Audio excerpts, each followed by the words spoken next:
आप सभी को प्रणाम। नारी जागरण की अग्रदूत श्रीमती मोतको हानि, जिनका नाम है, इनके जीवन परिचय से हम थोड़ा सा प्रेरित होंगे, इनको पढ़ेंगे, समझेंगे। विश्व की महान नारियों के बारे में हम समझ रहे हैं, तो हम इन्हें भी जानेंगे। आज बहुत अच्छा सुअवसर है कि हमारे हाथ ये पुस्तक लगी है और हम परम पूज्य गुरुदेव पंडित सदाम शर्मा आचार्य जी की लेखनी के द्वारा हम इन्हें पढ़ पा रहे हैं। 75 वर्ष के आतप और शीत ने उस ठिगनी सी महिला के शरीर को तने हुए धनुष सा झुका दिया है, किंतु उसकी उमंगें, उसका क्रांतिकारी व्यक्तित्व ज्यों का त्यों उत्तुंग शिखर की सी दृढ़ता लिए सीना ताने खड़ा है। सत्य तथा लोकहित का पक्ष लेकर जीवन भर संघर्ष करना, यही उसके जीवन का परिचय कहा जा सकता है। इस छोटे से शरीर में क्रांति का वह ज्वालामुखी समाया हुआ है जिसने जापान में नारी स्वातंत्र्य तथा शिक्षा के क्षेत्र में क्रांतिकारी परिवर्तन करने का बीड़ा उठाने का साहस किया। उनके जियू गाकुएन स्वतंत्रता विद्यालय को जापान के शिक्षा बोर्ड ने आज तक मान्यता नहीं दी है। बोर्ड ने उनके विद्यालय का नामो निशान मिटा देने की धमकियां भी दी है, परंतु वह उनके आगे झुकी नहीं, वरन अडिग चट्टान सी खड़ी रही। अब वह अपना स्वतंत्र कॉलेज व विश्वविद्यालय खोलने जा रही है। वह तेजस्वी महिला है, श्रीमती मोतको हानि। उनके विद्यालय में पढ़ने वाले विद्यार्थियों में अधिकांश लड़कियां हैं।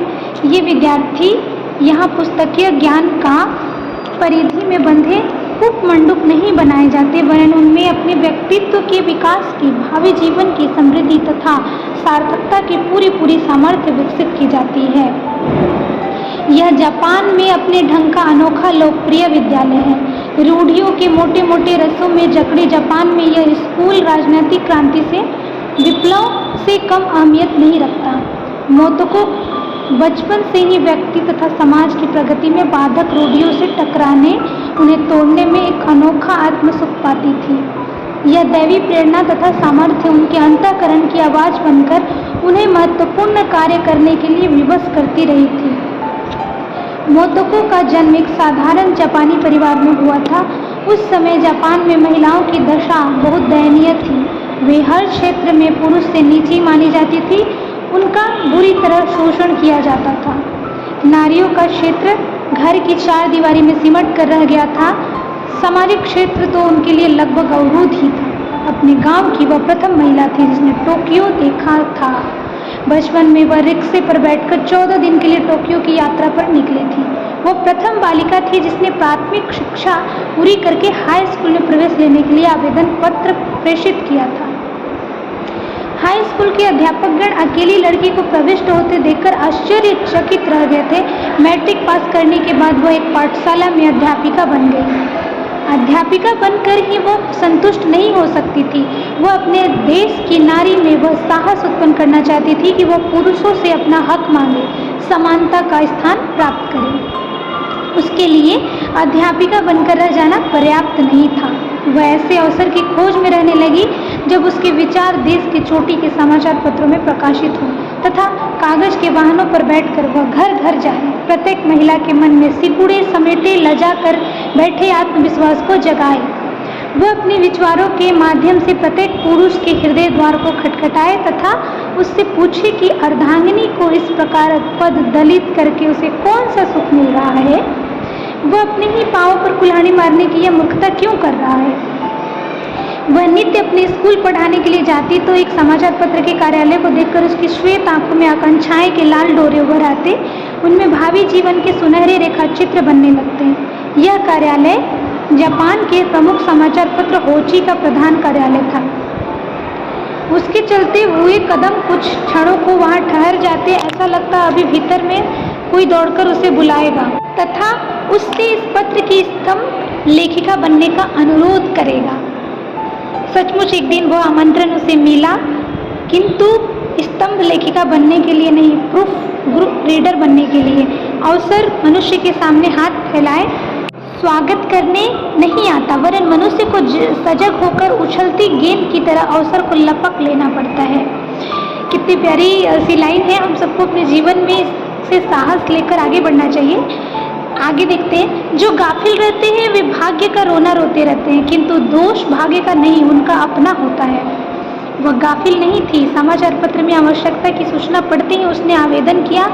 साक्षात्कार के लिए बुलाया गया, योग्यता को परखा गया। वह अन्य प्रतियोगियों को पीछे धकेलकर अपनी योग्यता के बल पर चुन ली गई। प्रूफ रीडर बनना मौतकों की प्रगति का प्रथम सोपान था। अब उसने अपना सुदृढ़ चरण दूसरे सोपान पर रखा। अपनी एक सुंदर रचना उसने संपादक की टेबल पर रखी। संपादक ने पढ़ी तो प्रवाहमय भाषा, सजीव चित्रण तथा मार्मिकता के इस अनूठे संगम को देखकर वह बहुत प्रभावित हुआ। भागता हुआ उसके पास आया और रचना को दिखाते हुए पूछा, यह किसने लिखी? मैंने। ये तो बड़ी सुंदर है। उसी दिन से वह जापान की सर्वश्रेष्ठ पत्र की स्तंभ लेखिका बना दी गई। यही उसका संपर्क एक युवक से हुआ। वह भी उसी पत्र के संपादन विभाग से संबंधित था। नाम था यसुजाकी। अब तो वह भी संपादन विभाग में ही थी। वह अब जापान के सभी वर्गों को महिलाओं से साक्षात्कार करके उनकी भावनाओं, उनके विचारों को अपने पत्र में प्रकाशित करती थी। अब तक परंपरा के अनुसार माता पिता अपनी कन्या के लिए वर का चयन करते थे। मोतको ने इस परंपरा को तोड़ते हुए एक दिन यसुई जाकू से विवाह कर लिया। इस विवाह का आधार उनके विचारों का साम्य था। दोनों ही सामाजिक क्रांति करना चाहते थे। एक और एक मिलकर 11 हो जाते हैं, किंतु मोतको को और यसुई जाकू तो अकेले ही 11,000 के बराबर थे। दोनों के मिलन ने उस दावानल का सूत्रपात किया जिसने जापानी नारी को बांधकर रखने वाले मोटे रस्सों को जलाकर भस्मीभूत कर दिया। कोची के संपादन विभाग में काम करते हुए वे खुले रूप से अपने विचारों को जनता के सामने नहीं रख सकते थे। उन्हें पत्र की नीति के दायरों में रहकर लिखना पड़ता था। उन दोनों ने स्वतंत्र अभिव्यक्ति के लिए अपना पृथक पत्र निकालने की जोखिम मोल ली तथा फूजिन ने टोमो महिला साथी नामक अखबार निकाला। उनके पास साधन तो सीमित थे, किंतु उनका अपना श्रम, मेधा तथा साहस उस कमी को पूरा कर देता था। वे स्वयं समाचार पत्र बनाते, लेख लिखते, कंपोज करते, प्रूफ पढ़ते, छापते, ग्राहकों से पत्र व्यवहार करते, यहाँ तक कि कार्यालय में झाड़ू भी वे ही लगाते थे। उनका यह परिश्रम रंग लाया तथा 1 वर्ष में ही इस पत्र के 1 लाख ग्राहक हो गए। समाचार पत्र समृद्ध हो गया। उन्होंने अपने सहकर्मियों की नियुक्तियां भी कर ली। इस दंपति के एक पुत्र तथा एक पुत्री उत्पन्न हुई। इन बालकों को अपने माता पिता के गुण पैतृक संपदा की तरह मिले थे। ये स्कूलों में पढ़ने जाते तो वहाँ की बातें घर आकर बताया करते थे। स्कूलों की पढ़ाई एक ढर्रे पर चलती थी। बच्चों को कोरा पुस्तकीय ज्ञान दिया जाता था। उनकी प्रतिभाओं की परख किए बिना उन पर कठोर अनुशासन लादा जाता था। ये सब मोतको के लिए असहाय था। वह अपने पति से इस ढर्रे के विपरीत ऐसा स्कूल खोलने के विषय में विचार करने लगी जिनमें बच्चों का सर्वांगीण विकास करने का प्रबंध हो। इनके इस विचार विनिमय को बच्चे ने सुना करते थे। एक दिन नन्ही कितो, उनकी पुत्री, अपने माता पिता की इस निश्चय की सूचना अपने सहपाठियों तथा अध्यापकों के सामने खुलकर कह आई, हम तो लड़कियों के सार्वजनिक हाई स्कूल में प्रवेश नहीं लेंगे। हमारे पिताजी तथा माताजी हमारे लिए अपना अलग स्कूल खोल रहे हैं। उनमें इन स्कूलों की तरह ही पढ़ाई थोड़ी ही होगी। वहाँ बच्चों को रट्टू और दब्बू नहीं बनाया जाएगा। कित्तू की यह घोषणा निरर्थक नहीं गई। अगले वर्ष की हानि दंपति ने टोक्यो में अपना स्वतंत्र विद्यालय खोल दिया। इस विद्यालय के खुलने की सूचना, इसका प्रयोजन तथा प्रणाली का विवरण उन्होंने अपने पत्र के माध्यम से जन जन तक पहुँचा दिया। पहले वर्ष इसमें 26 विद्यार्थियों ने प्रवेश लिया। प्रति वर्ष यह संख्या बढ़ती ही गई। इस विद्यालय की पद्धति जापान के प्रचलित स्कूलों से सर्वथा भिन्न थी। बच्चों पर एक सी पोशाक तथा अनावश्यक अनुशासन का भार नहीं लादा गया। उन्हें साक्षर तथा शिक्षित बनाने के साथ साथ जीवन जीने की कला तथा मानव जीवन के उद्देश्य की शिक्षा भी दी जाती थी। इसमें पढ़ने वाली अधिकांश लड़कियां ही थीं। ये लड़कियां अपने कपड़े धोने, शरीर की स्वच्छता से लेकर घर के रख रखाव की पूरी जानकारी प्रयोगात्मक रूप से पाती थी। गणित तथा हिसाब किताब का ज्ञान बाजार से खरीदारी करवा के सिखाया जाता था। व्यावसायिक तथा स्वावलंबन की शिक्षा भी दी जाती थी। बच्चों में स्वविवेक उत्पन्न हो, यह शिक्षा का मुख्य उद्देश्य था। अध्यापकों का चुनाव श्रीमती हानि ने डिग्रियां देखकर नहीं, उनकी योग्यता देखकर किया था। प्रत्येक जापानी स्कूल में उस समय राजा का चित्र लगा रहता था तथा उसके नीचे राजा के दीर्घायु होने तथा प्रजा को उसका वफादार रहने की सीख लिखी रहती थी। यही स्कूल ऐसा था जिसने इस परंपरा को तोड़ा था। यहाँ के बालकों ने जो कार्य किए वे बड़े ही चौंका देने वाले हैं। उन्होंने अपना सहकारी उद्योग खोल लिया है।